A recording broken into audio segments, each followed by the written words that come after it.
আসসালামু আলাইকুম গাইজ, সবাই কেমন আছেন? আইন আজকে আপনারা ঝাল ঝাল রামেন খাওয়াই।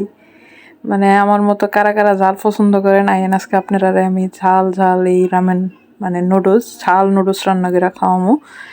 তো আমি রামেন বানানোর লাইগা মিস্টার নুডলসের রামেনটা নিলাম, প্যাকেট খুললা দেখি এটার মধ্যে এমন দুইটা সস আছে। পরে আমি চুলার মধ্যে বয়াই দিলাম নুডলসটা, আর এদিকে আমি সসটা রেডি করতেছিলাম যাতে আমি এটার সাথে মিশাই লাইতে পারি।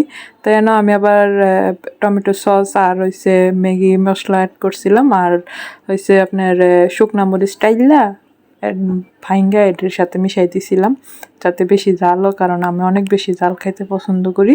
পরে আমার নুডলস সিদ্ধ হয়ে গেছে গা, আর এন্দাজে আমি সসটা মিশিয়ে রাখছিলাম, এটার লগে আবার আমি নুডলসটা দিয়া বালা করে মিশাইতেছিলাম যাতে প্রত্যেকটা নুডলসের মধ্যে একবারে ঝালটা যায় মিশে। আর দেখতেই পারতেছেন কালারটা কি পরিমাণ যে ঝাল হয়েছিল। পরে আবার এনে একটা ডিম ভাজি করে একটা ডিম পোস্ট করে এনে দিয়া দিছি। মানে কি কইতাম, মানে যারা বেশি ঝাল পছন্দ করেন তারা একবার হইলেও এটা ট্রাই করে দেখবেন, এমন স্বাদ খাইতে। তো সবাই ভালো থাকেন, সুস্থ থাকেন, আল্লাহ হাফেজ।